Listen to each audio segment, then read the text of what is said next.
Hi, there we are. Look at us. What's up to all our sidekicks and henchfolk out there in the Geek Nation? You're currently tuning into the CultPop podcast live stream, aka spoiler alert, episode number 784, wherein we shall review a smattering of this week's comic books, as well as talking about friggin' Obi-Wan Kenobi. I'm your host, Johnny Destructo of Johnny Destructo's Hero Complex, located at 4327 Main Street, Philadelphia, PA, a super rad shop which caters to nerdy and nerd-adjacent individuals such as yourselves. Joining me tonight is Brian Lieb. Hi.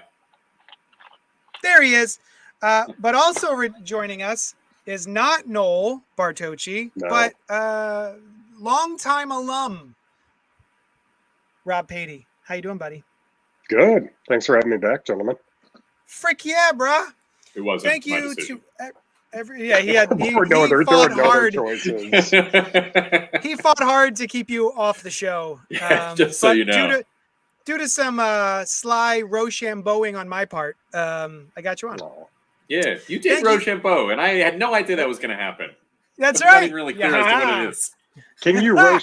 Can you Rochambeau over text saying, "Hey, want to?" What is a Rochambeau? What is when you kick someone in the nuts? Oh, is that really? Yeah.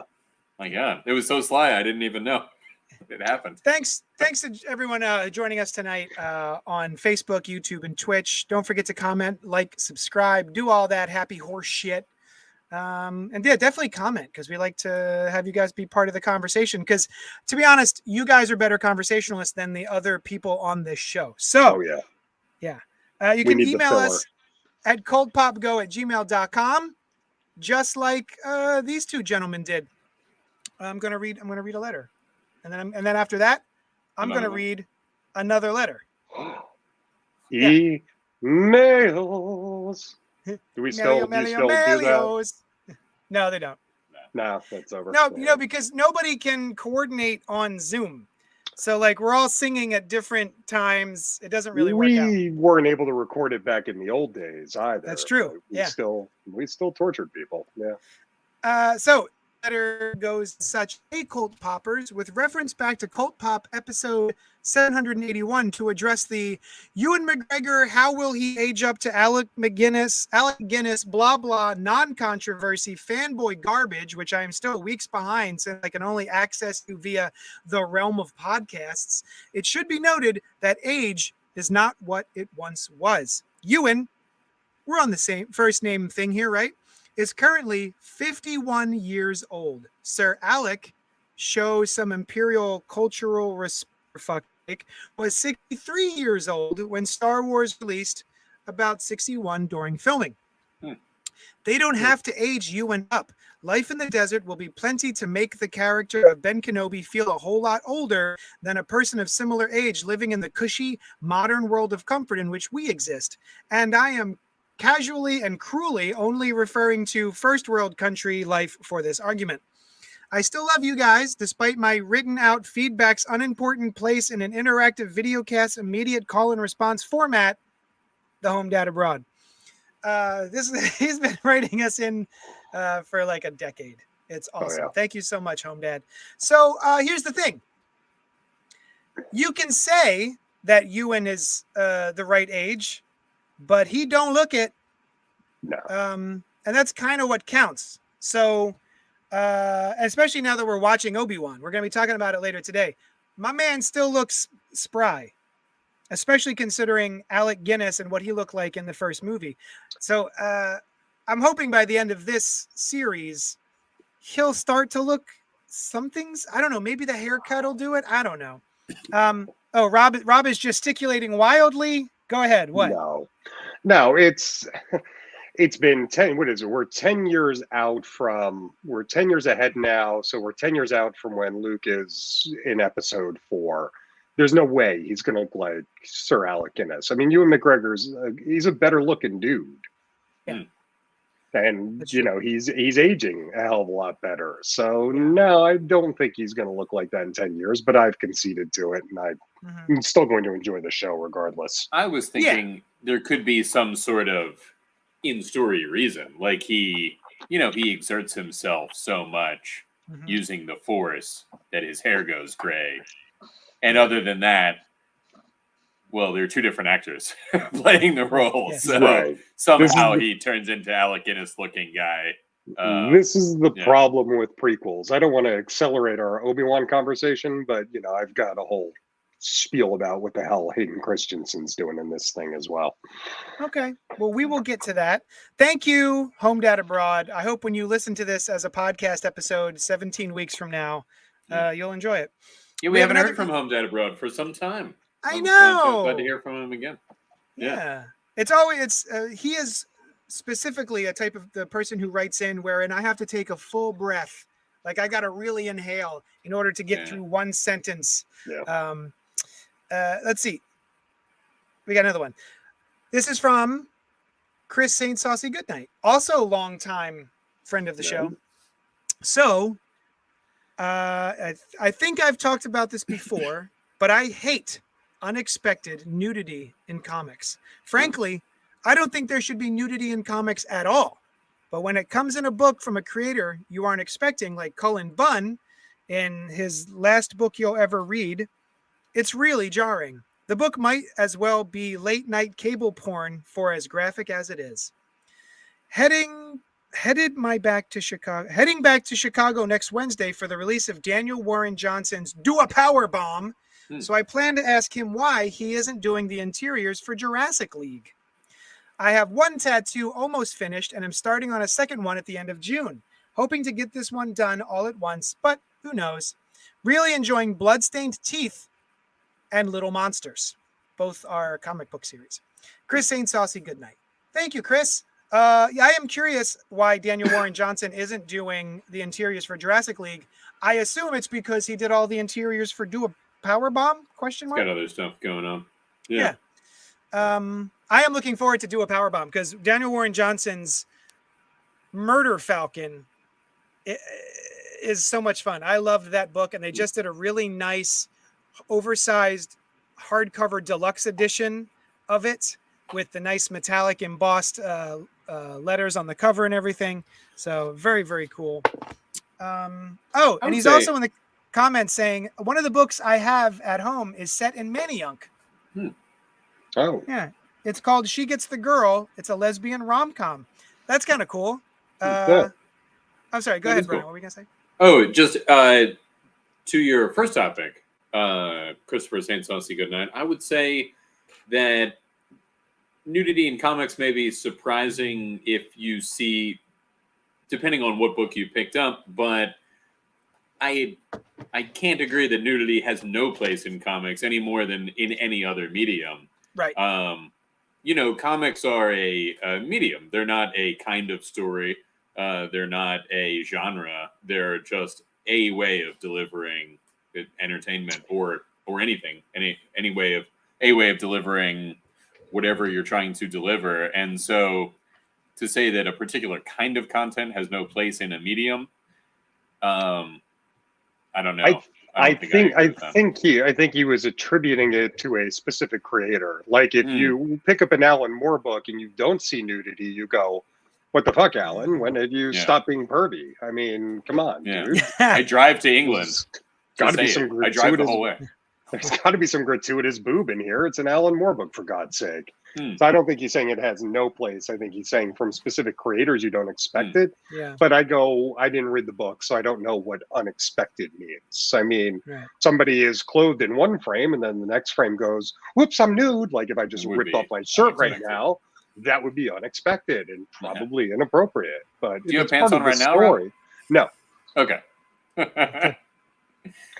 But even that is like a bit of a cage for the creator then, right? Like if they've done something, then they can't do some other thing. I always think about like child stars that seem to get trapped in that kind of thing. Like especially Disney child stars that have a particular image and then they grow up, as do all children that,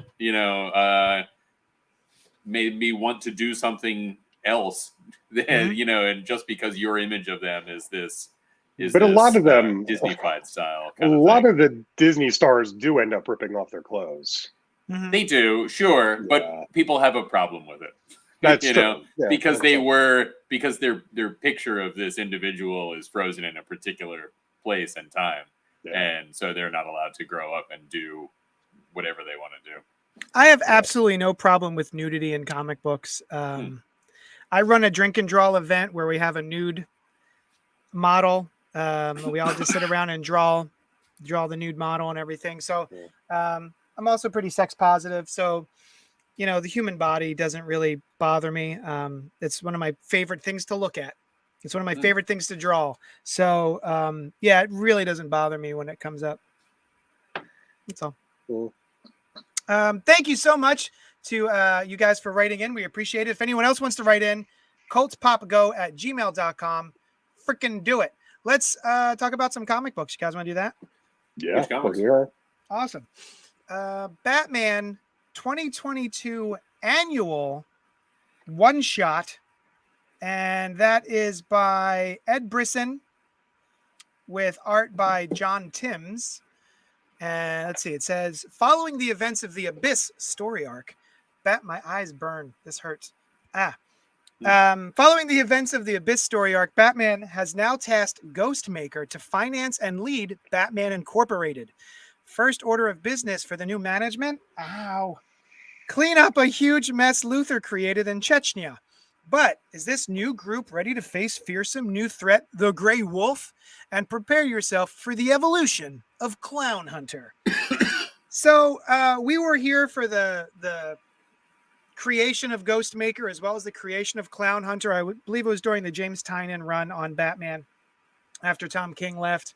And it was drawn by Jorge Jimenez, I think. And one of our main problems was the over-designed costumes.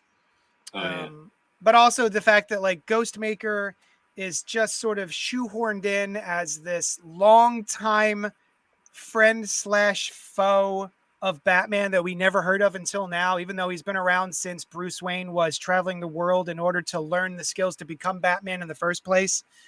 And basically does the same thing that Batman does. Like, is Yeah. like an extra Batman. Right. Yes. So, And he's wearing white, so how good does that play at night? Right? Yeah. And he's got MC Hammer pants. My man's got to get caught up. He's going to trip over those pants. Yeah, I don't want to throw up your narrative, but I mean, this guy looks and acts like Phantom X. Yeah. Oh, from X-Men. Mm-hmm. Yeah. Yeah, that's a good point. But anyway, so basically, Batman is poor now. Bruce Wayne is poor.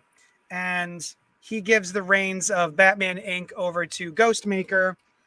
And he picks a new team out of the Batman Inc. There's like the home team, and then there's the away team. The home team being like, just stay in your little cities and do what you do. You're not good enough to be on my actual team. They're the bench warmers, I guess. And they go to track down the freaking wolf guy I've never heard of. I didn't read run. So it started off solid. I was interested when we started off. I was curious about where it was going. And then about halfway through the book, I just started skipping. I just started skimming through it until I got to the end. I just got bored. I didn't care. I have trouble keeping track of all these different Batmen from all the different nationalities or nations. So, yeah, I didn't really care about it. I don't care about Ghostmaker still. I don't care about Clown. What's his name? Clown Hunter. Clown Pants. Clown Or Hunter. Phantom 2. Yeah, Phantom 2. What? Like, why? Who's Phantom 1? There's no Phantom 1. It's so crazy. weird. And his costume. JD, I think you checked out less than 5 pages in. If it was when they started doing the Batman roll call, that wasn't the halfway mark. That was No. I got to Chechnya. Okay. I got to Chechnya. For me, Chechnya is where it picked up because I don't know. Batman Incorporated started what 20 years ago. That was a Grant Morrison creation. Yeah. So the whole Batman roll call thing kind of felt like, am I picking up a book from 2004? Like, what the hell's going on here? If it wasn't for Phantom X, like it would be the same book it was from 20 years ago. For me, it actually picked up when they went to Chechnya. is we hasn't really seen Batman Inc. until recently, but it was revealed that Lex Luthor was now the bankroller for Batman Inc. Yeah. Oh, So yeah, now it's been turned over to. I guess he gave up somehow, or he got beat. So now Ghostmaker is now the guy. What did you guys think of it? I thought it was a fine Batman story. Good. Yeah, it was like, all right, that was a cool Batman story. I liked the Chechnya stuff. I liked Grey Wolf's turn there, where That was it cute. I turns like out, that. yeah, he was doing the right thing the whole time. Speaking of costumes, Clown Hunter's costume, which even Clown Hunter is not on board with, is crazy. There is like a lot of things going on, none of which seem to relate to him being called Clown Hunter, other than maybe kind of the headdress is sort of similar to what he had before. What's the little logo on his chest here? It's like a 9. or is it a heart? I think it's a apostrophe. What is this? It's Oh, what is yeah. that? Yeah, you're right. That's an I think awful it is a costume. 9. Yeah, It's pointing down to his penis. Oh, Yeah. okay. That's So like that's what all Batman do. has the big yellow bat to like shoot here, but Right. he's got the pointer like shoot my me dick, in the please. crotch. Shoot me directly Right. in the Yeah. crotch. Yes. He's got all of his armors down below. Yeah. He's an adamantium codpiece. Yeah, why is it a 9? Never mind. I don't care. Go on. Continue. It's probably that number 9 guy from Futurama who was revealed later in the series. Oh, it was great. They had him in the background like all throughout the original series, and then later on it was like, oh yeah, he's this important guy. It was cool. He had a number 9 on his chest. Okay. And yeah, I mean, it was fun. The art was pretty good. It was the Batman Incorporated story, which I've always kind of been so on. Like Batman Incorporated is it's a cool enough idea, but it's not one that I'm ever like, oh sweet, a Batman Incorporated book. It never seems to happen or stand up as an organization. Like it always seems like we're going to form Batman Incorporated, and then they bring Bruce Wayne back just to be normal old Batman. Or Batman Incorporated is operating somewhere, but you never see any of their you never see what's adventures. going on. Nothing happens. And I think, is this one of those things that Grant Morrison took from way earlier? Was there like one Silver Age story that dealt with Batman Incorporated? Something like that, I'm sure, yeah. It seems like, yeah. What does Kevin have to say here? Kevin says, he's down in the chat going, I want to hate Ghostmaker, but every time Ghost and Bat interact, I chuckle. Batman having a teen girl esquire? What does ESQ mean? Teen girl-esque frenemy. A teen girl-esque frenemy is ridiculous. I see the fact that they're constantly just sort of like... Yeah. That makes sense. I think Teen Girl Esquire would be a good, like teen trauma. Yeah. If she was a lawyer. Yeah, absolutely. Yeah. And Christopher Goodnight says, I love Ghostmaker. I love his look. Can't wait for the McFarlane figure. So, is it a teen girl or is it a he? He's saying that I think Kevin is saying that their relationship is not unlike a teen girl's relationship. Gotcha. Okay, because I thought it was a dude. Yeah. Okay. Oh, Yes. It is. Yeah. All right. Who is? Yeah. And this deal that they have, that's like, all right, I told you I would stay out of Gotham if you stay out of any city I'm operating in, and like all of these things, Ghostmaker should be a fairly major presence in the DC universe at large. Yes, and should have been for some time if he's going to be occupying this role. And I have a quick question. Isn't Batman dead? No, he's fine. Yeah, the death of the Justice League. Yeah, I don't think that's really affecting any of the other books for now. I think it's like its own. Well, sure. I think it's happening in just a different time frame than the other things, and it also hasn't. You know how things are sometimes a few months off. Yeah. Look at these pants.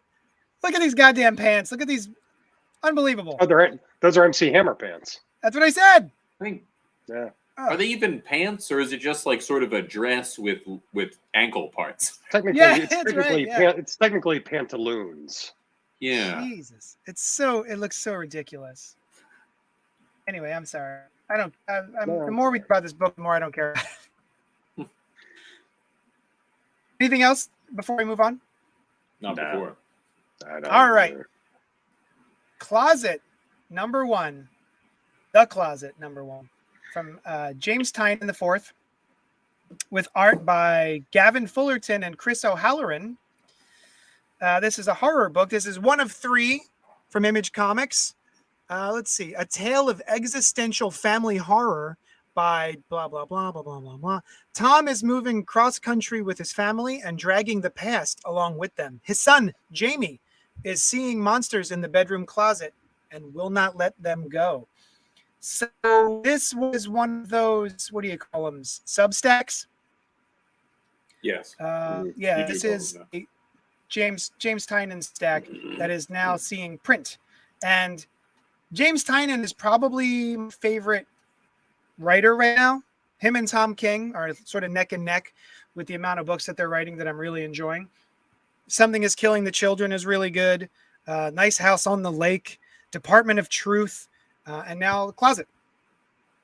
And I actually so basically, I'm sorry, go ahead. No, go ahead. I was actually going to say it's amazing. Tynion, for the longest time, I mean, he was in Scott Snyder's shadow. He went even to Scott Snyder's writing class at NYU, and Scott kind of picked him up and said, "Ooh, I like you. Come write for DC Comics." I'm enjoying. We were going to review a Snyder book in a few minutes. I'm enjoying Tynion's stuff more than Snyder's stuff at this point. The student has overcome the master. It's true. I agree. Yeah. So basically, we've got this kid, and his dad is trying. He's married, right? There's a mom and dad, and there's a kid, and the dad tries, but he just keeps messing up. When we first see him, he's at the bar and he's having a couple of beers, and they're moving in the next day or so. And the wife is at home moving, and he thinks he should be at home helping her move. But every time he does something, like he does it wrong and gets yelled at, and et cetera, et cetera. So he's like, here's my plan. I'm going to go buy tape to tape up the boxes. And then when I get home, all the boxes will be ready to go, and I'll just tape up. But even the bartender he's talking to goes, you still need the tape to start the boxes, which is a very good point. And he's like, all right, well, I'll just sit here and keep drinking. And then we get home, the mom and the dad have a fight, and the kid is terrified of what's in his closet. There's a monster in his closet, and the dad's like, well, we're moving. We're never going to see that closet again. Don't worry about it. But then spooky shit happens. And I was like, oh, that's pretty goddamn spooky. I like that a lot. I like the way it ended. What did you guys think of it, Brian? I thought it was engaging and well done. I also noted the thing about the taping up the boxes as a particularly good part of the story. Also, some advice is given that they pretend to keep a monster away. They pretend that this water is unicorn piss, and so good. Yeah, and this, the in the story, the bartender's friend does this, and he gives this advice to the guy, and the guy, which I thought was a pretty good character moment of how kind of crappy he is at it, is like just fills up the cup from the tap right in front of the kid, and is like, "This is unicorn piss." With no mystery or artistry about it at all. The kid literally says, "No, it's not. I saw you pour that. I just saw you do that." Right. So yeah, I thought it was well on top done. On top of that, though, he's like, don't worry about it. This is unicorn piss. And you know how dogs spray their pee on things so that other animals don't go near it? And the kid goes, "No."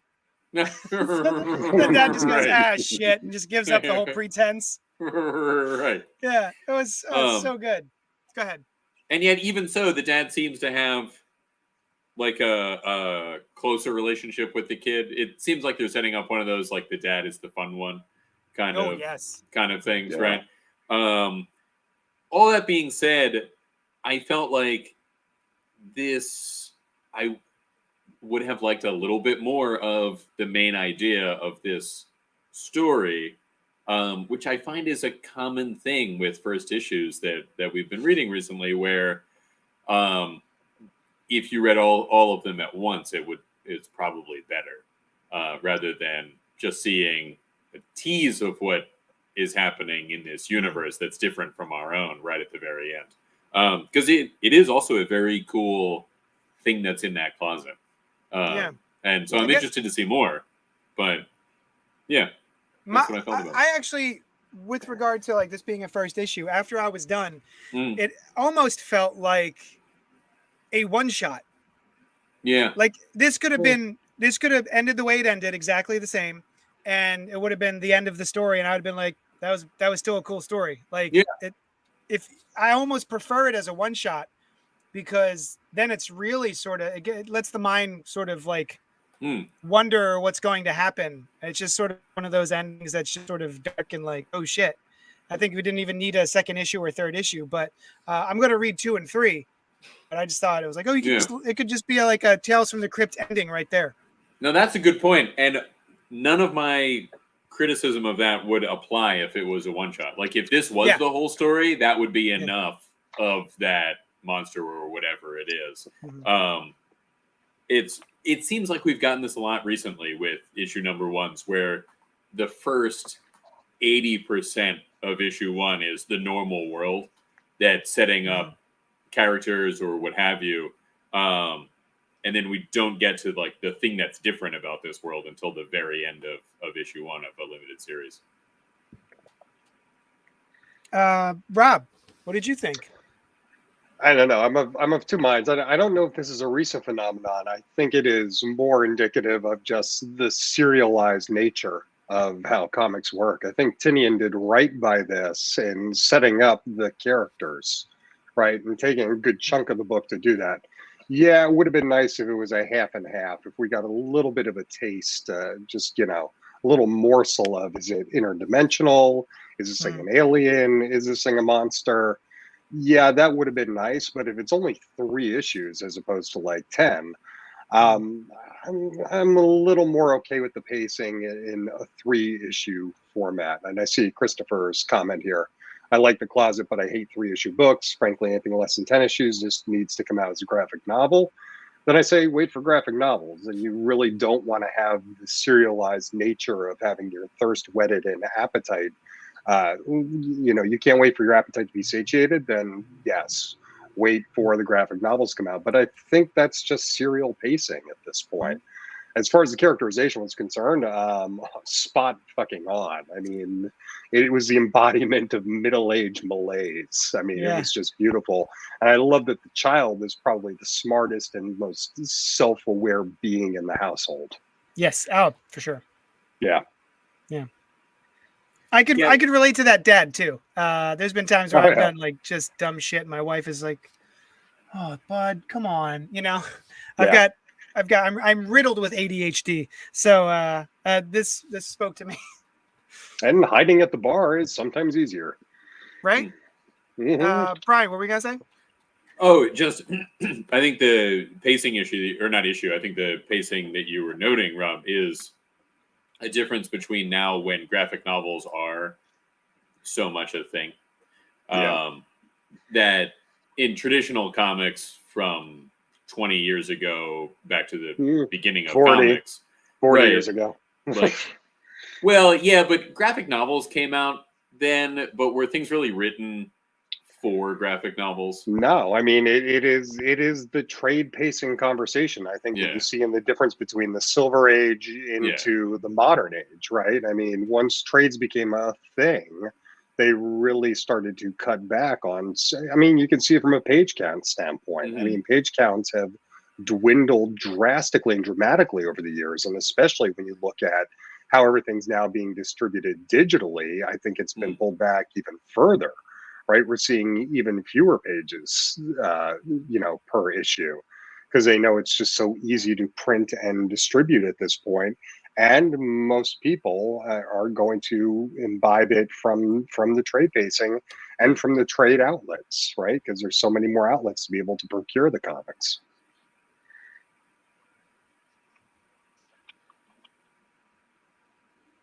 Okay.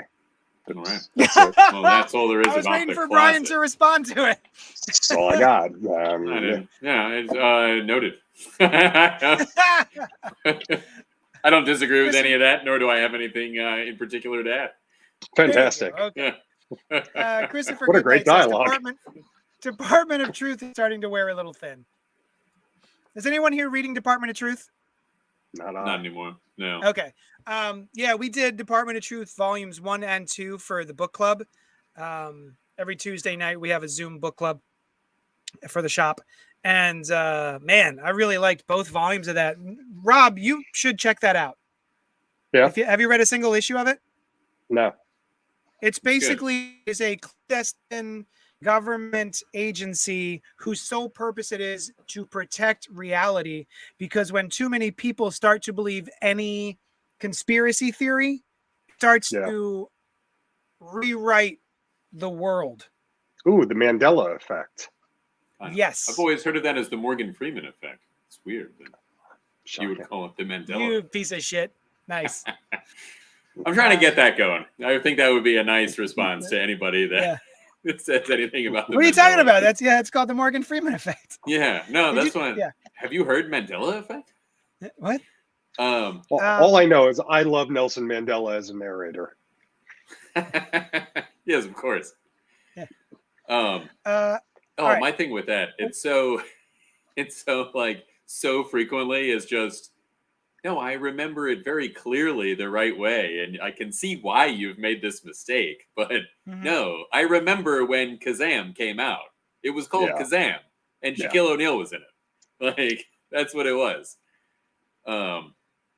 You know, it's interesting. Department of Truth, I wonder if they'll get to the idea of doing something good with that, right? What if everybody believed it's something really great? In Santa Claus. Yeah, it seems like that would be a good way for something really great to happen. Well, you know what? I imagine there's a lot of kids on the planet who believe in Santa Claus. You think that would, I hope they do touch on that. Because what they touch on, they do touch on Flat Earth. They touch on JFK in a very, very important way in the book. It's a very big part of the book. And it's not like it has to be a majority of people that believe it. It's just enough to tip the balance. And then it starts. Yeah. But yeah, it's really good. I really like it. You should check it out. So JFK was real? He was a real person, yeah. He was a real guy. Yeah. Despite what you may have seen on your televisions and such. So it went right from Eisenhower to Johnson. Okay. Justice League Road to Dark Crisis. Shot. And this is from DC Comics with it's written and arted by various folks. Let's see. Joshua Williams, Jeremy Adams, Brandon Thomas, Chuck Brown, Stephanie Phillips, Philip Kennedy Johnson, art by Clayton Henry, Emanuela Lupacino, and a bunch of other people. The Justice League has tragically fallen in battle, and now we see the aftermath. How does the world react to the Justice League being gone? Which heroes rise up, and which villains try to take advantage? And what dark forces are lying in wait to attack?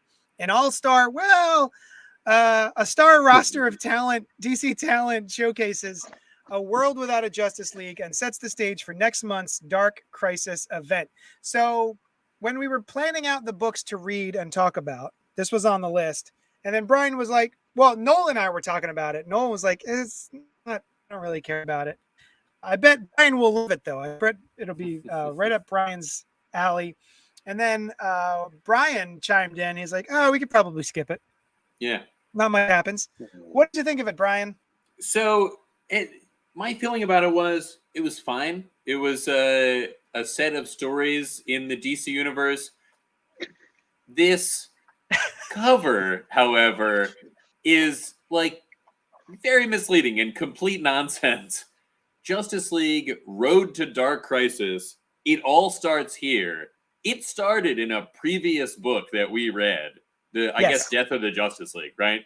This is largely small 2-character reactions to the thing that happened in that comic. Yes. Where like this is not a road to Dark Crisis. This is a side story, kind of very common thing in events. Like you have like a little anthology book where you've got a bunch of short stories that don't really impact anything. They're just kind of some character's point of view on what's happening, and they can be good or not good. None of these were bad. I liked the Flash story. I thought the Dick Grayson, Jonathan Kent story was cool. But it was not what it set us up to be. Oh, the Green Lantern Aquaman one was even cool. Like each individual story was fine. They're just not anything of consequence in a book that looks like it was the beginning of their event kind of story, and it wasn't. I do think that this one that I have up on the screen now is pretty related. Right? Because it's Pariah. Pariah sort of going on the road to creating the Dark Crisis. Like this is the only one in here was like, oh, okay, this is the road to Dark Crisis. This one makes sense. But even this, I feel like this has already happened in a different book. We've already seen Pariah as the bad guy behind this, or at least on the side of the bad guys. And I felt like this even was a prequel to it. Yeah, I think that this little tidbit, the Pariah tidbit, should have been in the Death of the Justice League. Yeah. Issue. Yeah. So yeah, it was an anthology book of a kind that DC and Marvel frequently do. But there wasn't anything that stood out about any of them. None of them, I think, could be their own story enough for something really interesting to happen. They're all just kind of a little bit of a reflection of this other story that's happening. I'm a little intrigued as to this thing that's happening in Gotham with the various villains. That may be more of a road to it than we realize. Yeah. And I also don't know Nocturna very well, but I like her in this. Yeah. Yeah, I don't know her at all, I don't think. I don't, but she seems pretty cool. Yeah. She's here and she's fighting Stephanie Brown, the spoiler, and they just sort of stop fighting midway through and just start talking. And I'm like, oh, this is great. I really like this conversation. Yeah. I like this character a lot. I'm really curious about this. Who's this guy down here? Who's this guy with the bug eyes on the bottom right? I do not know. I don't know who he is, but he looks like somebody from like the Venture Brothers or something. I can see that. Definitely. Like Moth or something. I don't know. Looks like a Superpowers figure. Yeah. What if Blue Beetle grew a goatee? Yeah. Gosh. Well, what did you think, Rob? I think the road to Dark Crisis is paved with who gives a fuck gravel. This just did nothing for me and did not really pique my interest to say, ooh, I've got to jump back in and read Dark Crisis.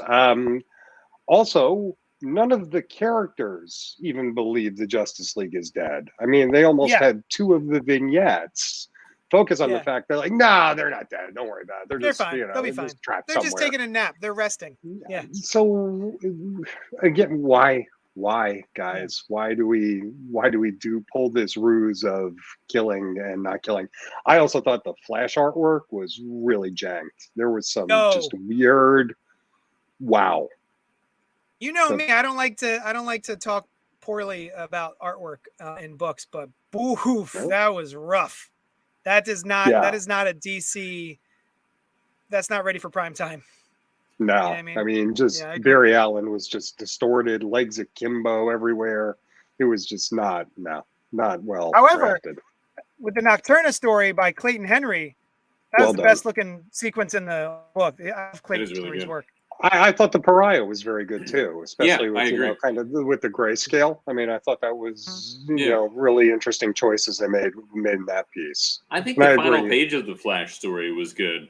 I think it's a good Flash image, and I think that I like that. I hate it. But I like. I mean, I don't have a problem with the rest of the art either. But The Green Lantern Aquaman story was some capable artwork. Yeah, it was fine. Yeah. Yeah. That was like house style looking. Yeah. Look at this. Look at this. There, that. Yeah, it's a bit off there. Wow, Sure, a bit. Sure. Yeah. Oof. Although I'll Anyway, be I'm honest sorry. with you guys, I don't think I note art as much. Well, certainly not as much as you, JD. Like, I will, if I really like it, or if there's something like particularly interesting about it, then then I'm into it. But if it's not great, I almost never notice until one of you guys points it out, and I'm like, all right, yeah, it's not great. I mean, Good for there's just a difference between stylized and bad. Like, what I call the closet, the photorealistic, picture perfect, accurate. No, but it was stylized in such a way that I was never taken out of the story. When they try to go with a hyper realistic look, and then they throw in and the Flash's jaw is melting, I'm like, no, it's lazy. Yeah.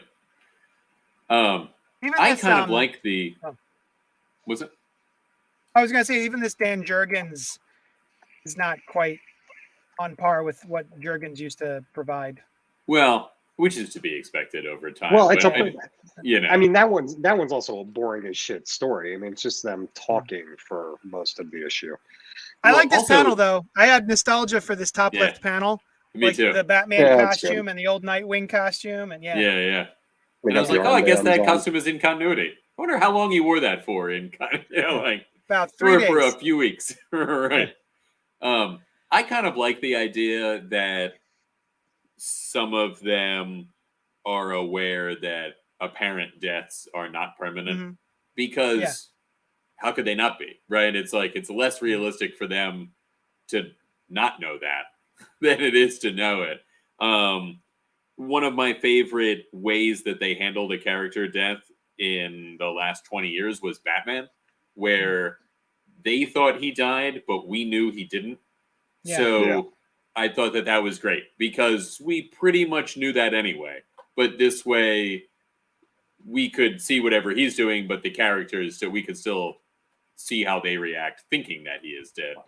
I'm going to say this crassly, and I am sorry, but I really can't think. You can't unpop the cherry. I'm sorry. Like, once Superman died and they pulled back and they said, nope, sorry guys, he's not dead. I just don't think you can ever really come back from that. Yeah. Can't put the genie back in the bottle, right? Yeah, that was different. That's a much better way to say it than how I did. Yeah, thank you. You can't reseal the genie's cherry. Exactly. You can't pull the butt plug out of the genie's asshole and then put it back into the genie's asshole in a more forceful manner. Expect the genie's hymen to sing. Yes. You cannot expect those things. You cannot. You can lead a hymen to water. Yeah. But I don't know. But you can't make it pop. So anyway, Kevin says, I try to avoid these types of books from the big two. They generally seem to not really give you much story for the price. That is certainly true here. Correct. I agree with you, Kevin. Yep. There are definitely times where I really enjoy the anthology book that you just get little bits, little short stories, and they're not usually all good. Like, when was the last time they've done one where they're all good? But it can be fun to see, like, oh, here's a wide variety of characters from this publisher in stories that aren't of much consequence. They're just interesting little stories. Part of it might be the size of it, and just having a few, like 1 or 2 more pages to work with. But I think mostly it's about this is constrained to the Dark Crisis stuff. What's that, JD? Is that the Dark Crisis itself? Yeah, Dark Crisis #1 comes out this week. I'm flipping through it. It actually looks pretty interesting. Yeah, does it? Cool. Yeah, it does. I don't the think art is really nice. Oh, cool. Who's doing the art? Somebody I don't know. Sempere? Let's see. Sampere. Daniel Sempere. Nice. And I wouldn't judge Dark Crisis on this at all. Like, I think this has absolutely nothing to do with it, despite what the title claims. As a newbie, I'm going to consider myself a newbie at this point because I've been out of it for so long. If I pick this up, I think it's a bad move as far as, hey, pick this up this week to come in and join Dark Crisis. Oh, I agree. Very bad. Oh, that's really good art. Yeah, it's really nice looking. I'm excited for the first issue. Hope it's got to be better than this one. Yeah, this seems like a really bad move marketing wise. This is the kind of if thing anything, it'll like people would not pick up Dark Crisis. Right. Like this gives you no idea as to what it's going to be. It's just like I said, these characters' reflections on an event that has already happened, which really, like Death of the Justice League was the road to Dark Crisis. This comic should have come out after Dark Crisis #1 if they wanted to put it out. And have it just be, here's some characters that are reacting to Dark Crisis. They really should not have had this come out. I mean, at all. Right. Brian's like, this could come out later. And no, just don't come out. Just don't. Kevin says, never judge an event on its prelude issues. That's what my mom always told me. Classic saying. She's wrong. You should judge them. You should judge them on the prelude issues. Why have the prelude issue then? I'll counter that the prelude issue is more of a marketing decision, and the event is hopefully at least more of an artistic endeavor. That that one person is writing, and the prelude issues may not be connected to it artistically at all. Yeah, I've been in marketing for 20 years. We're pure evil, by the way. I mean, we're really just out to suck money from you. Always grubbing your monies. We should not be in charge of anything. No. And yet somehow the money people have come to be in charge of so many things. It's your fault that the Clone Saga went on for 3 goddamn years. Yeah, Rob. Absolutely. Bleed the stone, baby. Did you guys read Phalanx? The Phalanx? I read it. Oh, I did. Phalanx the Phalanx. They phalanx that phalanx. You couldn't stop it. The way it's called is like the Phalanx, because the capital X, the Phalanx. The Phalanx. I didn't bother. When I saw what this was, I didn't bother. When I saw what it was, I said, "Nah, I'm good." What was it? But you guys could talk about it. Phalanx, one shot from Image Comics, written and drawn by Jonathan Luna, inspired since 1992 by the series that launched Image Comics. Writer and artist Jonathan Luna, Alex Nada 20XX, creates an homage to honor its 30th anniversary with the Phalanx. So the book in question is, I believe, Wildcats. And even this cover is a homage to Wildcats #1, and even at the bottom it says Luna after Lee, which means after Jim Lee, who drew the original cover. And I was like, oh, that looks neat. I wonder what that is. And then I picked it up, and right here on the first page, on the inside front cover, it sort of explains the deal. Reading Image Comics for the next few years, being inspired by the art and stories, and knowing what the company stood for, I knew I just wanted to make comics with them when I grew up, etc. Blah blah blah. This is a project I've wanted to do since I was 13. In it, there are types of superheroes I created then. It's my way of saying thanks to Image Comics and its publisher. So I went, oh, I see. This is going to be just like my least favorite part of Image Comics, which was its inception, where everything was not great story. Everything was very much about the artwork. It's about the writing. And then the very first panel, we get, hey, fuck nut, get back here with that. And I went, I'm good. I'm done. I don't care about this. I know what this is. It's not speaking to me. I don't have nostalgia for early years of Image Comics. So I stopped right there. I stopped at the end of page 1. What did you guys think, Robert? Yeah, everybody thinks that everybody forgets that Image Comics actually killed the comic industry for a few years. Everybody seems to forget that fact.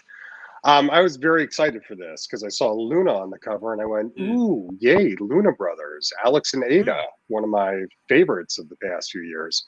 I then went and saw only Jonathan Luna. And I went, well, Yes. where's the other brother Luna? And I found out that there was some nasty misgivings between those two boys. Yes. Yeah. So That's why I think Noel has just given up on any Luna project. He's just like, I don't want to read anything from Jonathan Luna. He like abused his brother, etc. Yeah. And that I think is sad. So, I mean, I walked into this with a bit of a the double taint, let's call it. Yeah. Two taints. One taint that you're talking about, JD, from early Image, not a fan. And then that other one with Jonathan not being a great guy. Even given that, still, there is a cool little sci-fi element to this, but I don't feel like he leaned into it enough. They do this essentially, the whole thing takes you back in time to the early 90s when Image came out, right? Or the whole story transports you back to 1992. But not having seen these characters before, not having any history with these characters before, just focusing on that with the time travel, I just don't think was enough of a hook. Right, they could have done so much more with the fact that they were in the early 90s, but that's just completely glossed over. It's not, I think if he integrated it more into the story, this would have been a little bit more interesting, because you don't really learn a hell of a lot about these characters, right? I mean, just like early Image comics, they're just a cool name and some spandex. You don't really know what their powers are. You just don't know why they're important enough to make that the focal point of the story. So good effort. I'm going to give this like a solid C, though. Okay, Brian, what'd you think?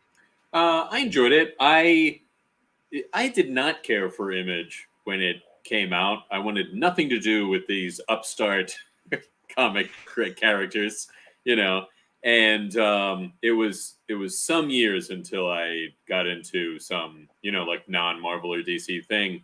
So I wasn't sure if this was a pre-existing property that he was referencing, but I kind of assumed that it was.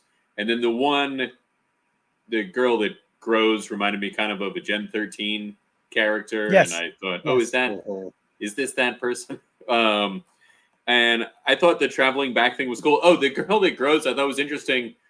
She grows and rips out of her shirt, and her breasts are out there. And she's, doing her thing.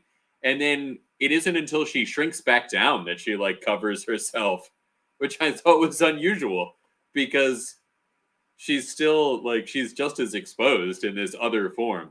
But she's sort of like a Hulk character, so she probably doesn't feel as. You're right. I just think it's interesting. Inhibited. Yeah.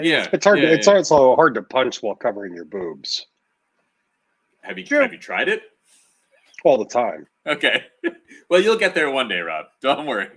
I mean, like, do you do one and just punch with the one arm?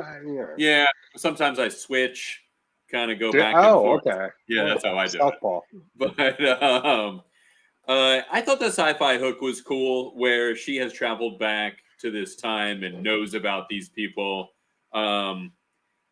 This very much is like one of those, like the amalgam age of comics or whatever, where this is only one issue, but they're acting as though there's going to be more issues. Okay. And I mean, or maybe it's not. Maybe there will be more of this. I'd be interested to see what comes of it. This person from the future, knowing what their futures are, apparently staying in 1992. It probably isn't something that would motivate me to actually pick it up, but it's like almost there. It's almost at that point. Yeah. I also like the Luna brothers a lot, and don't really have much experience with just Jonathan Luna. I was looking at the thing in the back. Girls, or not girls. The Sword is the one that I started with.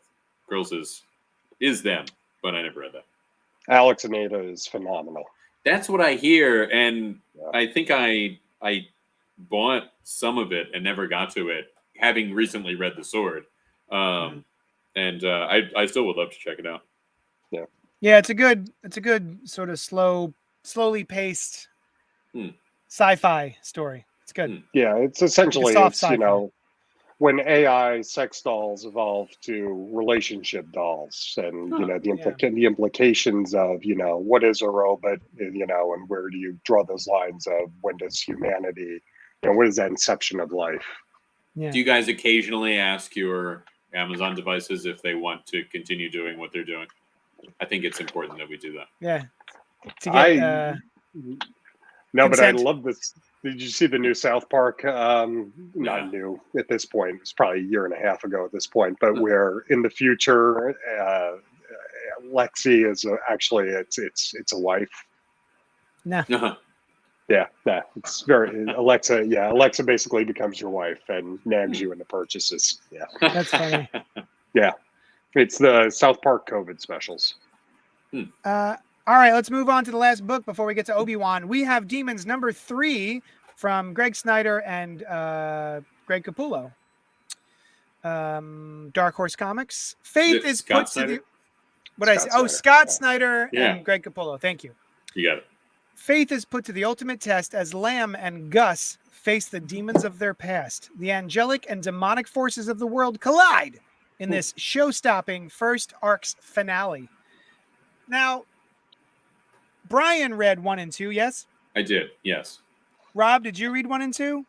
I did, yes. Oh, you did? Oh, great. Yeah. Awesome. So, I think with issues 1 and 2, I felt like I enjoyed them well enough.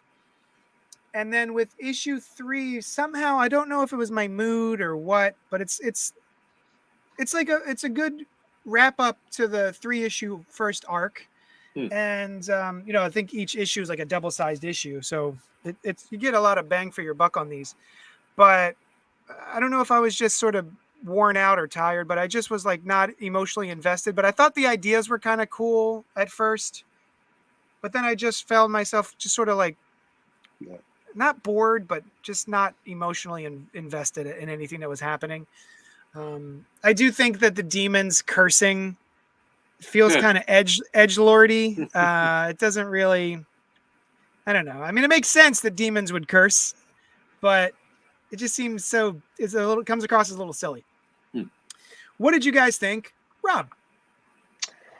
I want to challenge Scott Snyder, and I want to see 40% less. Yes, absolutely. Yeah, with our double taints. I want to see 40% less narrative boxes, 40% less call-out boxes. Scott tends to be a little too verbose in the margins. It wasn't so bad in this issue, but in the first couple, good God. I mean, some of the preamble, it's just not how I want to read a comic. It's more in prose. He did a book a few years ago with Jeff Lemire, and it's about the end of the world, and I can't remember the name of it right now, but it was like AD After Death. AD After Death, thank you. He at least owned it in that, right? But I think back to his Batman run, he did the same thing. He does not embrace the dialogue serial nature of comics, I think, as much as he could or should. Yes, that's the one. Yeah. And it was beautiful. It was a beautiful story. It was well done. I mean, it was more like a picture book than necessarily a comic book. And I recommend it. It was a great story, but Scott just does not lean into the dialogue, back and forth talk nature of comics, I think, as much as he could or should. The story itself for this one, he leans into this God particle and demon particle. And I think where we're feeling a malaise in the 3rd issue is there's no payoff for it, right? Okay, so what that these particles fall? Okay, so we're just basically looking at the same old story of good and evil, walking away from the science part of its inception. And also, there's this issue specifically talks a lot about, this is a fall of man story. Fall of man. It's going to end poorly. But it doesn't at all. Quite the opposite. Nothing about this was the fall of man. What? No. Okay. Yeah, because even at the end, she says, like, but then that also means it can be a rise of man story, which would have been totally fine. I mean, if it had been a completely different story that did have the fall of man, and then they're like, well, right, but it doesn't. it doesn't have to end on a downbeat for that to be legitimate for them to call it that. But also, I think issue 3 is the first place that was introduced. I don't think they said from issue 1 like this is a Fall of Men story. I think JD, you were saying the lack of emotional attachment. For me, this is a very by the numbers kind of story where they've plugged in their different, like in this world it's a metal that they make swords out of kind of thing, and the demons inhabit people in this way kind of deal.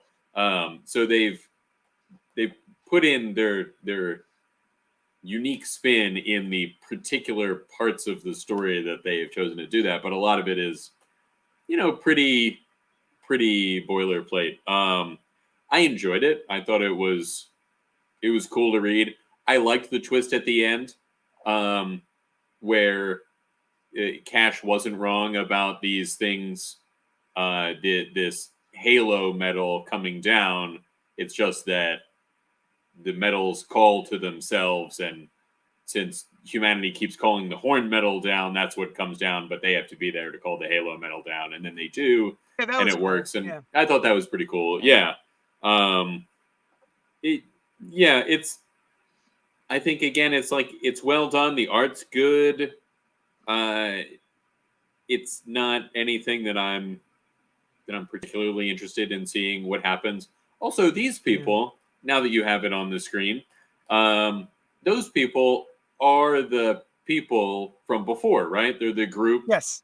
I guess they didn't get on the boat. I guess they didn't. I guess they weren't blown up by the thing that we were told was blowing them up at that moment. Yeah. Which is fine, but there's no reference to it even. That they never say like, hey, we didn't get on that boat. Good thing. Also, have they even worn those masks before?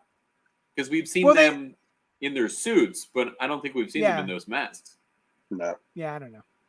Yeah, which makes it doubly sort of how like... How did they see? Well, they have the halo metal, Rob. Okay. Yeah, that... I didn't think of that. I'm sorry. You know what? It's like they're wearing pantyhose over their faces. You just can't tell. Yeah. Okay. Yeah. It's exactly like that. It's just there's a lot of emotional beats in this book. Mm-hmm. Like, my father, turns out he was a demon. We didn't know it, and so his corpse reanimates, and we have to fight my dead father's corpse, which is now a demon. And then, oh my God, his wife. She turns out she's been a demon this whole time, and like I didn't care. Yeah. There's like emotional beats in this that should resonate, and none of them do, except for, I will say, this one demon whose name I've forgotten because all the names are freaking weird. Oh, this is Gus. Not as weird. Not as weird a name, but Gus, the big demon, has to fight his entire tribe. Yeah. Who have been turned into demons, including this very little girl. Yeah. That's his daughter. It's his daughter. Yeah. It's his daughter. Yeah. He has to kill his wife and daughter who have been taken by demons. And that I was like, that's brutal. That's rough. Even that could have been a bigger part of this story, where the possibility that they were alive could have been hinted at earlier. Yeah. Or we could have seen them elsewhere or something. Because I agree, that was an emotional part of the story and kind of came out of nowhere. And then, as part of this like denouement, and then was ended relatively quickly. Like, I think his emotional reaction was good, but it wasn't that big a part of the story for something that could have been a really big part. And seeing the dad in the beginning, I think it was hampered by him not looking like the dad at all. Yeah, he turns into a giant demon. Right, and is like, I'm your dad, and they're like, you're not my real dad. It's like, well, it seems no, he's not. Yeah, if he didn't look like a giant horned demon, It would be. I think it would be a lot more emotionally resonant for this woman to have to kill her father. Right. Even if he had some demonic traits, but still was drawn in the way that we've seen that character drawn before. Yeah. Yeah. It wouldn't be difficult for me to fight this thing emotionally. Right. If it was like previously my mom, I'm like, all right, well, you're not now. Toodles. Right. And it's clearly a separate entity that also looks completely different. It's not like, oh, it's actually her dad who is a bad guy or something, right? It's like a different being in, I guess, just the same physical matter that it is completely reconfigured. Yeah, they at least made an effort with the daughter for her to be at least more childlike and naive. Gus's daughter. Yeah. But it was all right. I don't really care. I felt like I was into the first two issues, like, oh, this is pretty cool. A lot of mythology, it's pretty fun, interesting stuff. And then this one just sort of like left me a little cold. I was like, yeah, all right. Yeah, I think Rob, you were right about the science part too. Like that could have been a bigger part of it, and would be an interesting part of it, I think. Yeah, they just walked away. I mean, he's playing with the concept of the God particle, right? I mean, he's playing with that concept of what started the Big Bang, and it's almost like infinity gems. Like, there were these, these pieces of good and evil that went out into the universe, and they started to come back and look for life. It would have been interesting to see more of that. It needed more. In general, maybe just needed more. Maybe there's more coming. But I wonder if this was like a 5-issue or 6-issue series, and it took a little bigger, or you did some more emotional work with the character and her dad and her mom. And Gus. And Gus. And Gus. I do like Gus. I think there'll be a big pair going forward if there's more of it. Yeah. But, another thing on that point, JD, that there's a lot is said about you need to find your faith, and it can be a faith in anything that will cause your blade to light up. But then they don't really spend a lot of time, if any, saying what her faith is in that caused her blade to light up. Like, I think they said something about how, like, she has some horn in her too, and that's not all bad. And I think that related to how her blade lit up, but they didn't make a big deal out of it, for it being a big deal earlier. Yeah, we all have a little bit of horn in us. We're all a little bit horny. That's true. Sometimes more than others. Yeah. All right. Well, that's the books for this week. There you go. Should we talk about Obi-Wan Kenobi? The TV show? Yes. Did you I didn't ask ahead of time. Did you guys watch the 3 episodes? I have watched all 3 of the available episodes. Awesome. Yes.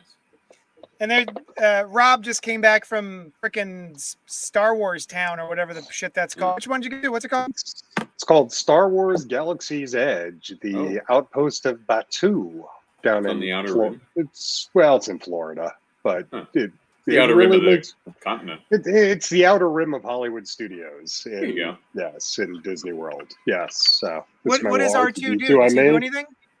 Oh, he moves, he boops, he beeps, he does all that. My dog is terrified of it. Like, is that R2 or is that some other droid? I named him Winston, but it's part of.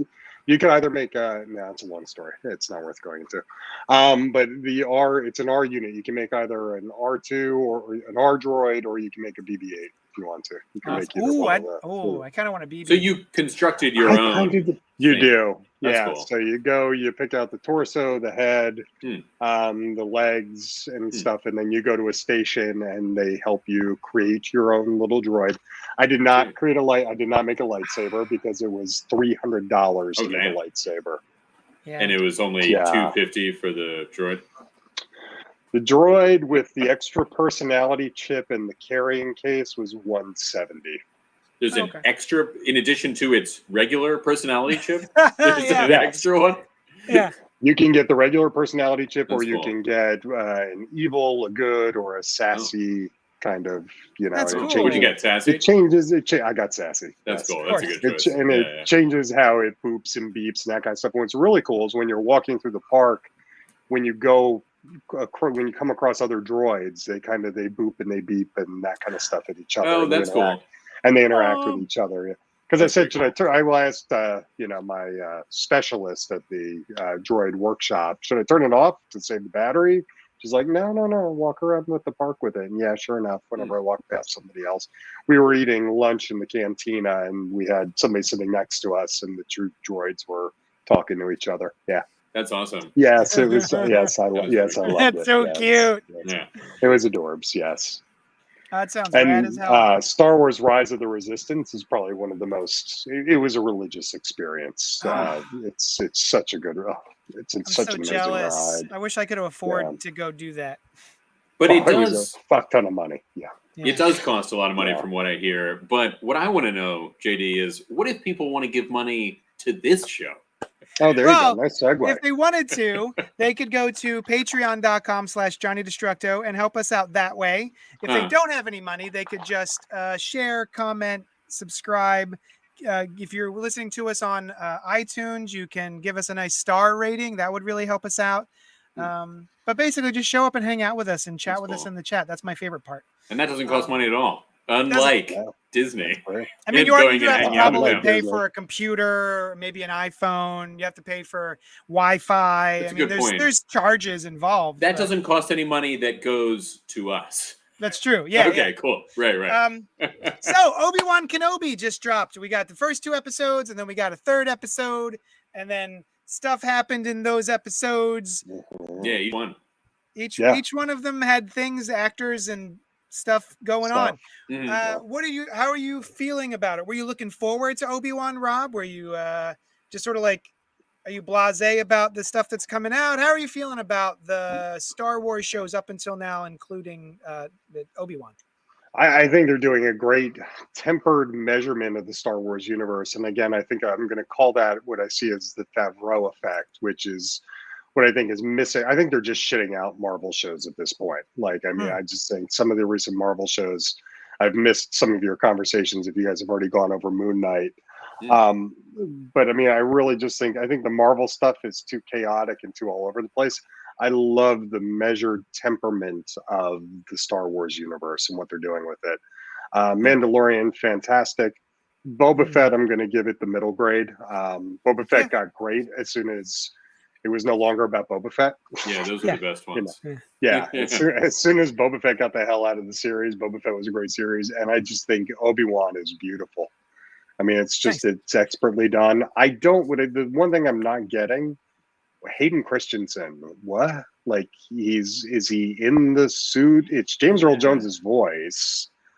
And when I look at the Darth Vader versus Obi-Wan, Ewan McGregor is 5'10". Hayden Christensen's 6 foot. So that's like a height difference of this. But when I watch it, it's like this. Right. So how is Hayden Christensen in this thing? And I've been told to shut up on Facebook. Like, people have not wanted to hear me complain about it on Facebook. But just what is Hayden Christensen's contribution to this? I also just recently, before this came out, watched Hayden Christensen in the craptastic Little Italy with Emma Roberts. So my Hayden Christensen hate just kind of went way back up again. So I might be really biased. Yeah. I don't know. I mean, we see that one sequence of him in the burning, like he's getting his limbs reattached to him and he's getting the helmet on and all this stuff. So that's clearly him. I wonder if it's like all the medium shots are him in the suit, but all of the, the full body shots are some giant person in the suit.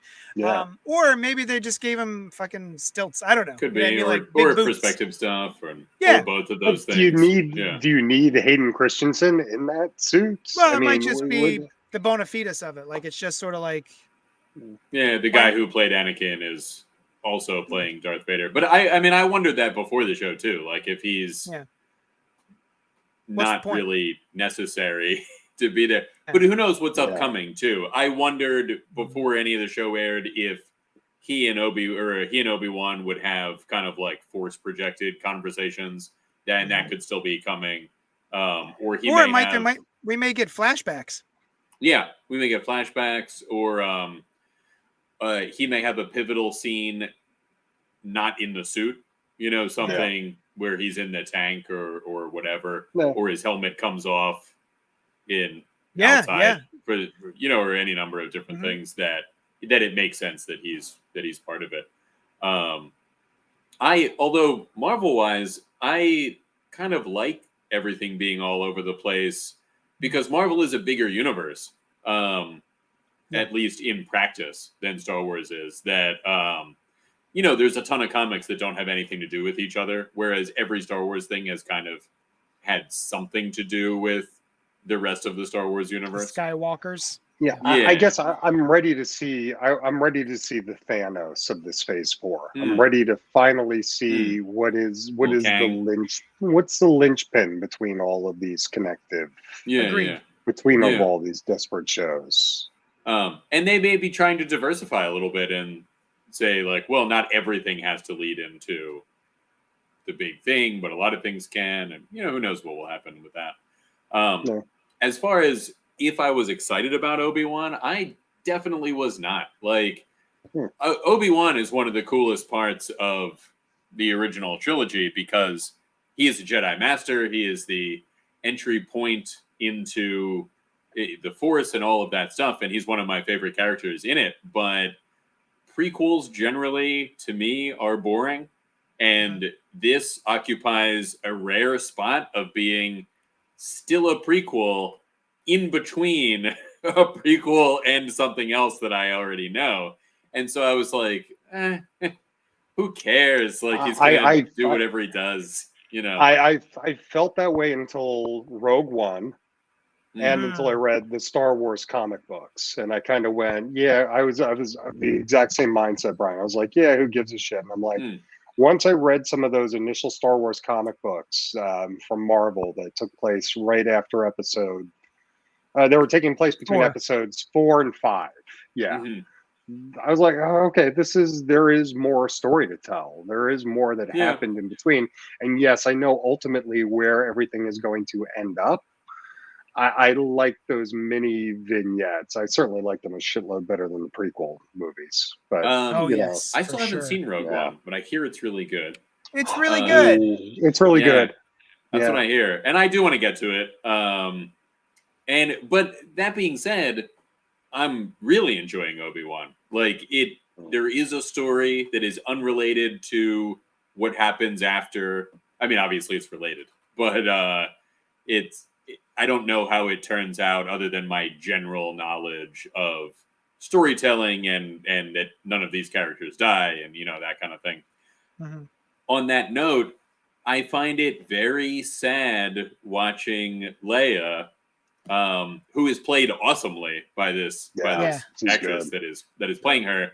And I'm watching it and I'm like, oh, here's this fun, spunky kid full of life. Everything turns out poorly for you, child. When you grow up, you get none of what you should have in this world. It sucks. She was my biggest surprise. Like, I did not think that they were going to go there. And why didn't I think that they were going to go there? And this is something I'm having an issue resolving. She doesn't remember Ben Kenobi in episode. There could be a forced memory wipe in her future at some point, or she just does remember him. I mean, Star Wars has never been super concerned about everything fitting together. It becomes harder and harder to believe that nobody believes in Vader's old religion when they're like walking around. They're like, have you seen any Jedi? And they're like, I haven't seen any Jedi. Not like, what's a Jedi? Yep. Well, it's like they do a 20-year mind wipe on the universe, because if you look at episode 7, right, everybody is mythological in episode 7 as well, and that only happened 20 years prior. Really these are people who would have been well aware, alive, going to work, doing whatever, and know all about the Jedi. But I don't know. I'm sure they'll figure something out as far as Leia goes. Either there's some kind of mind wipe, or is it ever explicitly stated that she doesn't know Obi-Wan in the? Well, it's how she knows him. It's some of you fought with my father in the Clone Wars. Not, Right. hey, Obi-Wan, remember that time we were running away from Flea together? Right. Well, that's true. Yeah. Remember when I fell off a building and you used the Force to not keep me from dying? Yeah. Yeah. I had somebody try and argue with me that it was, would you remember from when you were 10 to when you were 20? And I go, if my life was like that, if that happened to me when I was 10, Yeah. yes. I Do I think remember being kidnapped and then spending many days with a gentleman who saved me from falling to my death with his hands? See, we don't know how many times she's about to get kidnapped and saved. Yeah. You know, it's like, I think I remember that one. Some guy banned it's annual. Yeah, it's annually after a while. Yeah. And yes, I absolutely do remember things from when I was 10. That's not a blank spot in my memory. No. Maybe she's got ADHD, at which point everything's up for grabs. Jenny, I can't remember shit. Were you kidnapped as a child and saved by a man with mystical powers? Could you say for sure that you weren't? Nope. All right. Okay. Could have happened. I do remember this one time that I was being chased by a bunch of grown-ups, and then I went under a branch that was only slightly lower than my height, and then the adult just stopped. They were just like, this branch, which is at this height, stopped me from ducking under it. Well, that's lucky for you. Was he a member of a rock group of any kind, or an associate of someone who was in? Such a silly chase scene. There's a lot of stuff like that. That was bad. Like Obi-Wan's like, hey, how about I stay in hiding by dressing up in my Jedi outfit and putting my lightsaber where I would normally put it as a Jedi. Right? Yes. Yeah. You know what? My name's Ben now, Kenobi. Who's this Obi-Wan? Jesus. Kenobi is one of the more common last names in that area. It's like the Smith of Star Wars. Yeah. Or like Skywalker, because that's the same way he hides. Well, we don't want Anakin Skywalker to know that he has a child, so let's just name him Skywalker and put him on Tatooine, where he came with from. His family. Yeah, with his family. The old Skywalker crew. I'm playing right now. I'm playing Lego Star Wars: The Skywalker Saga, which is basically it's a Lego. It's so good. It's like a Lego recreation of all 9 movies, and they make fun of all of this. Yeah. Like they take little pew pew jabs at every one of these inconsistencies. Well, I think so much of it is just from he wasn't Luke's father when it was created. He wasn't Anakin Skywalker. Yeah. So there would be no reason for Darth Vader to look for Anakin Skywalker's kid, maybe, or whatever. That's why when people get so upset about these inconsistencies, I'm like, it's just par for the course. This is George was making all this shit up as he went. There was no overarching master plan, and if there was, it got scrapped before the first film was even made. He only cared about creating this galactic resistance. Did you guys ever read I think we reviewed it for the show, JD. But it was the Star Wars. Dark Horse came out with it. His original treatment and his original book. Yeah. I tried to we read it and I was like, this ain't for me. Historical interest. It's a good thing he changed it. No, it was all galactic Senate bullshit. It was everything that we hated about the prequels was pretty much what he had just thrown into that first movie, and the studio wisely said, George, let's ease up on the politics and let's talk about spaceships. Skip to episode 4. Show me a Wookiee. Come on. I do have to say, pulled his pants back up after that misunderstanding. Star Wars was born. I just don't understand why people like. Have you seen that Moses, the actress, who's one of the Inquisitors? Oh, Moses has been getting like the third sister. Yeah, she's been getting like all these racist messages and stuff on Instagram, and it's so neat to me how so many people can grow up watching Star Wars and the messages that the original Star Wars and even the prequels, if they're a little younger, the messages that it's been shelling out, and then they just become Empire.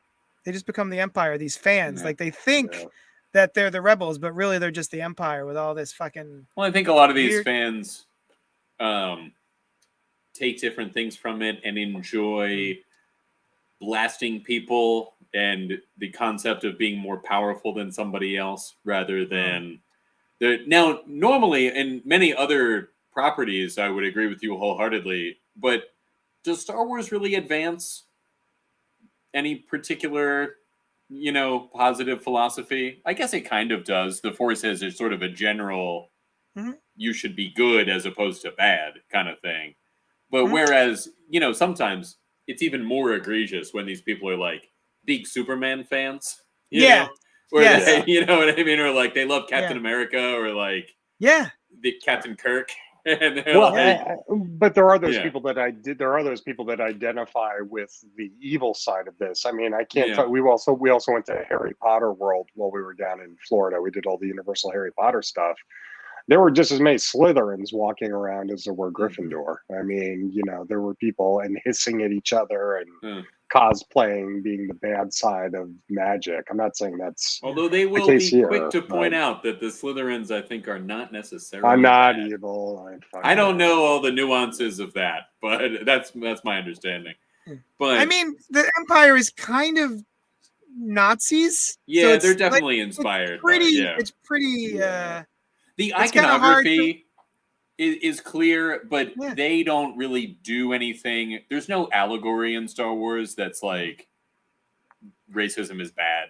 Like you should accept everybody. It's just kind of like the Empire is bad. They commit genocide against anybody, be it race, creed, color, sexuality, whatever. They're going to.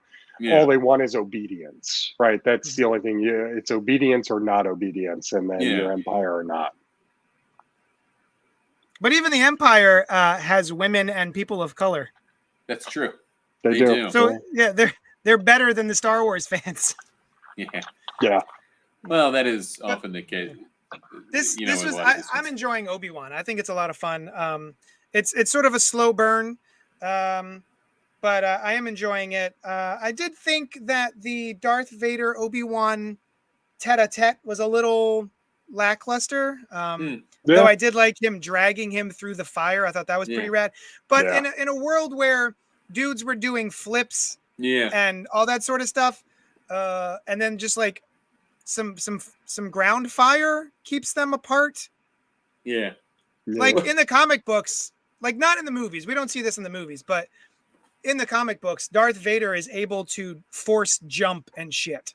In the movies, he pretty much just RoboCops his way everywhere. He just like stomps along, But in the comic books, my man is like force leaping over shit and all that sort of stuff.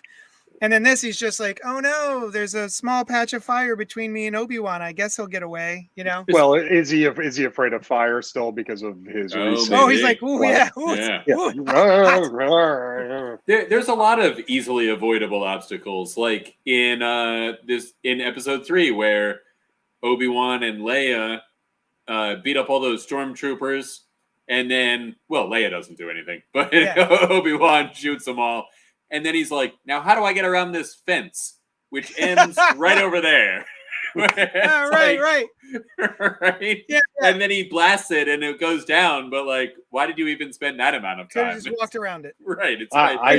It's like in the suburbs where someone just has a fence in front of their driveway, but like the 2 pillars just it's like there's nothing around it.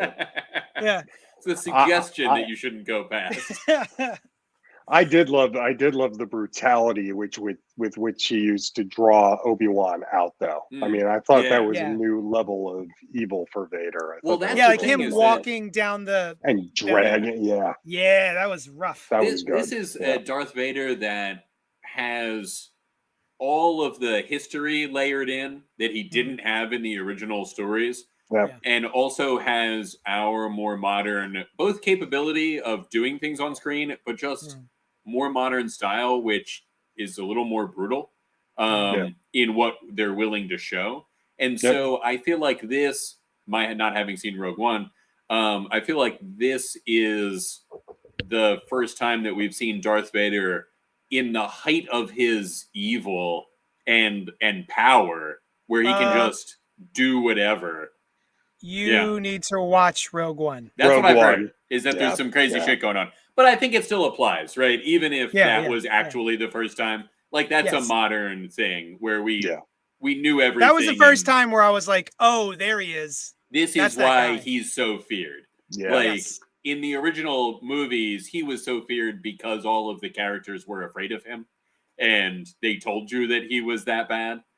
But, yeah, this is him both being capable of it, and he's also he's more fully in the middle of his darkness, you know. And we can show it more in our Morrowind too, which is very cool, I think, to see him, and also knowing that all the Anakin stuff, which you can rewatch the original trilogy and you know it, but they didn't know it while they were making it, so it's not present there. Yeah, and Agreed, yeah, I think it's cool. I did not realize that he has red eyes in this.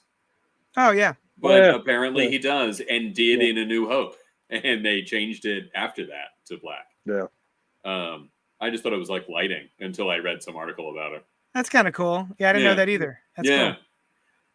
The one thing, Kumail Nanjiani's character. Yeah, that was fun. He was great. He's always great. Like I love when he pops up in pretty much anything.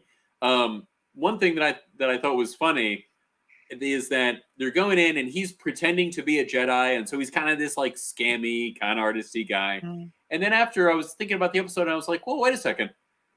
Well, he didn't really do anything wrong. He still did what he said he was going to do. He's not taking them for a ride pretending to be a Jedi. He's still getting them on the transport off the planet. Well, just with a little showmanship for whatever reason. Like, I don't know why. Instead of being upfront about it, instead of just helping these people out of kindness, he's the embodiment of marketing to bring us back full circle. I mean, he's using a charlatan ruse to try and get the money out of people. He could just do that. He could just be like, I'll get you off planet. It costs this much. He's just a smuggler. Right. Yeah. Like, he doesn't need the whole he just Jedi part. Enjoys it. Right, maybe. Well, see, my theory, which I think has kind of been destroyed by the timeline involved, my theory was that he was one of the younglings that escaped. Yeah. And, like, kind of remembers Jedi stuff, but can't do it anymore, or can, but doesn't think it's smart to do it anymore. Yeah. And then that's why he helps Obi-Wan. He's kind of old to be a youngling. Yeah, that's. I mean, after having examined the ages involved, I'm like, it's only been 10 years. A hard life on wherever he was that led him. It's only 45. hard life. It's human growth hormone. I mean, it's only been 10 years since Order 66. Yeah.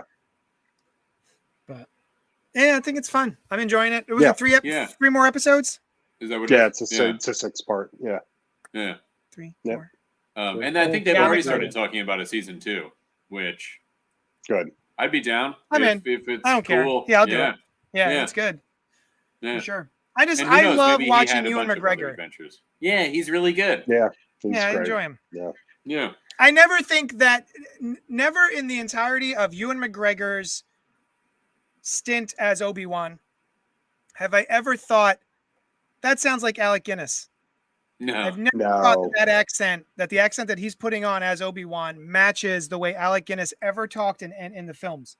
Well, maybe when his hair goes gray, his voice changes as well. I think probably another 10 years on Tatooine will really start to change the different accent that he speaks with. Yeah. I mean, that can happen, right? People do change accents when they live someplace. It would make more sense if the other people on Tatooine sounded that way, that he would grow to sound that way. But you know what? Also, the more that he interacts with Leia, it becomes less likely. Like, so why did he not want to train her also? Like, why does he not think that she is a good person to train? Just another inconsistency that is maybe a little unavoidable if you want to tell more stories in a prequel kind of setting. Well, to be fair, he doesn't really train Luke. But he wants to. He's like keeping an eye on him all the time. Like, when can I start training this young Skywalker? You know? Yeah. It's true. I think it's just because they agreed to separate them for their own safety. Yeah, Because like, yeah, he's there on Tatooine watching Luke. it's like He licking is his nowhere lips, near ready. he's nowhere near Leia. Like if Leia was on Tatooine with Luke, then he might want to train both of them because he's there all the time. Oh, that's Yeah. true. But Yeah, Leia is in an entirely different planet. And they really did a good job in episode 2 with Uncle Owen, right? Showing how Uncle Owen kept Obi-Wan at an arm's length from being able to train or guide the boy. Yeah, for sure. Yeah, that's true. Yeah. Bringing him little toys, But- hanging on to a lightsaber for him. Cute. Nothing for Leia. All right, guys. That's it. Yeah. Thank you so much for hanging out with us. We really appreciate it. Rob, thank you for joining us. Thank It's you for always a having pleasure me. to see you, buddy. Yeah. And let us know. Are you enjoying Obi-Wan? Do you have problems with Obi-Wan?